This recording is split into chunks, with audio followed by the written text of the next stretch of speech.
running your defense. Now, does that help you from a game management perspective? Who knows? We'll talk about defensive coordinator coming up next. Let's not bury that second segment just yet. We'll discuss it coming up here on Locked On Sooners.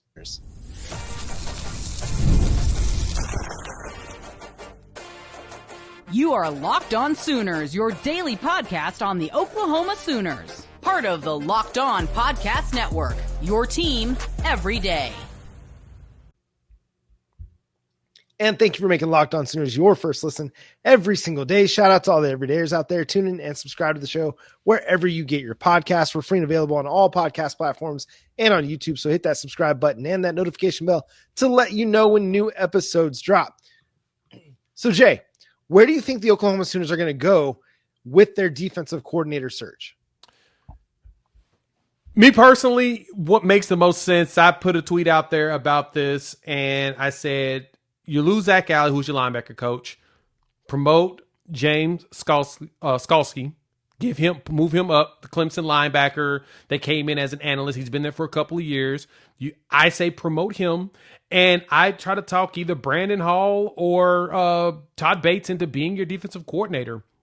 Guys that know Brent Venables' system.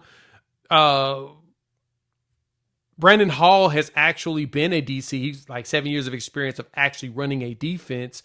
And some of his defenses at Troy were really, really good. They were actually some of the nation's best. So him knowing the system, his safety room is really good. We love all their recruits. Like he has fantastic recruits there. I would give it to him. I know Jay Valai does have interest in being a defensive coordinator. I believe that's part of his arc as far as his career path. I don't know if they would pass that to him, if he would continue to run Brent Venables' defense or not, or if he would rather, because there's been rumors floating around X about him potentially looking around. So maybe he wants to go somewhere where he can kind of, build his own defensive philosophy and go from there, or he may implement the same one Brent Venables has. I don't know. He's been here for a few years. This has been the longest tenure job he's had in a bit. So I don't know how that would work out, but maybe, if anything, John, I'm wondering if you just try to go internal before you start looking outside. Now, there's outside candidates, but I would look internal first. Yeah, if you're wanting to keep a similar defense to what you've been running, you probably have to look internal or look at a certain Clemson defensive coordinator.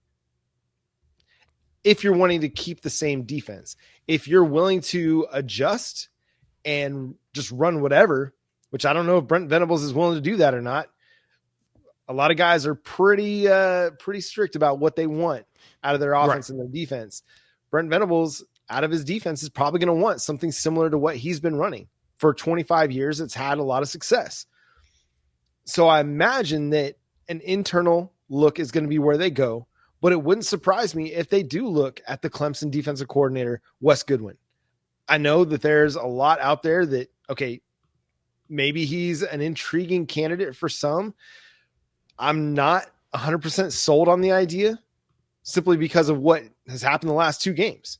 Against Texas and against SMU, he allowed 34.5 points per game in those two games, the last two games of Clemson's season. Now, Clemson won the ACC championship, but it wasn't a shootout, and then basically got rolled by Texas in the college football playoff. So is that a dude that you're like ready to hand the keys to? That doesn't sell me.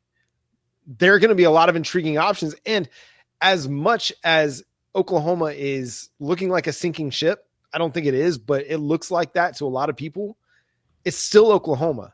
It's still an opportunity to work under Brent Venables on the defensive side of the ball, one of the more highly regarded defensive minds in college football for the last 2 decades and a half. So it's still an enticing place to work. Yeah, and if you come in here and you're successful, you continue the success that Brent Venables is doing. If you keep that defense looking good, I mean, we moved from 11th in efficiency to 7th in efficiency, and in all the metrics, we are a top 15 defense in the country. If you continue that going in the SEC, all that's going to do is help you look at other jobs. And like, granted, we talked about last segment with Zac Alley situation. It's probably he wanted to truly run all of it. Hopefully, if you're someone that Brent Venables really trusts that can do it, he'll let you run it while, having a little dabble here and there when it comes to things. But that's something you should expect from one of the greats out there. You want to learn from that. You want to grow from that. You can leverage that. It's an opportunity to get yourself another job. So to me, if you go outside, the Godwin one, yeah, PU. I'm not a big fan. Because if you go look at the boards at Clemson, they're trying to fire that man anyway. So I don't think you want to help them get rid of him with a buyout pay. You want to go ahead and if they fire him, sure, bring him on as an analyst and let him kind of hang out and just see how that goes from there. But to me, I would probably look at, there's a few other names out there. Like I saw one, Brian Brown, the co-defensive coordinator over at Ole Miss. He would be an intriguing one. He's a younger guy, up and coming, and held Oklahoma to 20 points when they did good against Georgia. Him and Pete Golding, they did some really good stuff against Georgia. So can't complain now. I mean, Kentucky is a different story, but that was under 30 points. That's all that matters to me. If you can hold a team under 30 points, I think you're doing a solid job. So that's always a possibility of getting him, snatching him away from Lane Kiffin, kind of like we did with Jeff Lebby. There's a few other options when it comes to that. There's the defensive coordinator over at Arkansas. I've been seeing that as a name floating around. And they did a really good job against like Tennessee, holding them to like 20 points. So, John, it really depends. Like, do you feel like we need to keep the Brent Venables defense going? Because I personally do, just because we've seen success. Well, whether or not I feel like they should or not, I think they will, just because fair. It'd be like if Lincoln Riley was going to hire an offensive coordinator, it'd be somebody that runs his offense. Yeah. Like if he was going to hire a play caller, it'd be somebody who runs something like what he wants to run. It's just it's like Lane Kiffin or Steve Sarkisian. They're not going to hand the keys over to their side of the ball unless they're handing them over to one of their disciples or a guy that runs their offense, because that's what they know. And that's what they know has been successful. So why would Brent Venables want to depart from something that's been successful just because maybe they could hire a big name, or a guy that's been successful somewhere else? Now, if we're looking years down the road and we've got Oklahoma up and we're rolling and things like that, and he wants to try something different, by all means. But given what happened this year, given the hot seat nature of 2025, he's going to want to do something that's comfortable.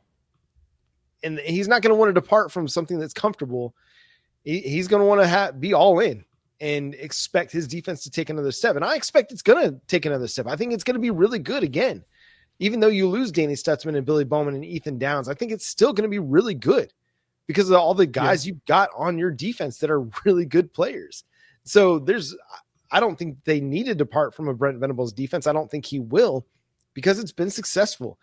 You can't not look at the Alabama game, the Ole Miss game, the Missouri game. I mean, those were games that the defense was winning for you. They were.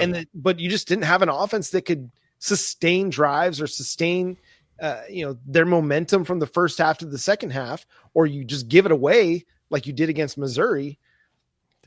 I mean, we look at the Alabama game and say they scored 24 points, but really the defense sets you up with a defensive touchdown and then Eli Bowen getting the ball down inside the red zone that gave you 14 of those 24 points. So as much as we want to poo-poo on the 2024 season, the defense held up its end of the bargain. It did. So I'm still ready to ride the defense into 2025.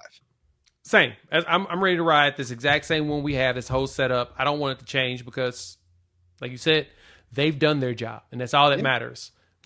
Now we need a competent offense, and I don't care what nobody say. Ben Arbuckle coming in leads us. We should have a competent one now. Right. And Ben Arbuckle right there is part of the rationale for looking outside, because you went and you found a big time, a guy that was a hot offensive coordinator coming out of the last few years. And that offense that he runs has been really successful across the country at a lot of different spots. And it's getting guys opportunities to be head coaches, to be offensive coordinators at big time programs. And now it's doing that for Ben Arbuckle. So if you want to take an outside look and bring in something that Brent Venables likes somewhere else, similar to what he did last year, right? They went outside the program, brought in Zac Alley, who had success at Jacksonville State, kept the defensive continuity going, and were able to continue to develop. So if Brent Venables wants to go outside the program again to find a guy, I trust that they'll be able to find a guy that's going to be successful. If they want to go with a guy like Brandon Hall or Todd Bates or a Jay Valai, I think it makes a lot of sense too. the defense at the very least has proven that if you want to stay in-house, you can afford to do that because it's been so successful. And again, if it just comes back to Brent Venables is going to run the defense, hey man, if my job were on the line, I'd want to have as much control as possible to save my job. Even with everything else going on in his life, probably should go ahead and try to find a way to keep as much control as possible. Yeah, I mean, because a lot rides on 2025. I mean, it's a prove-it year for everybody in the program. And one guy won't be a part of that. We'll discuss him coming up next here on Locked On Sooners.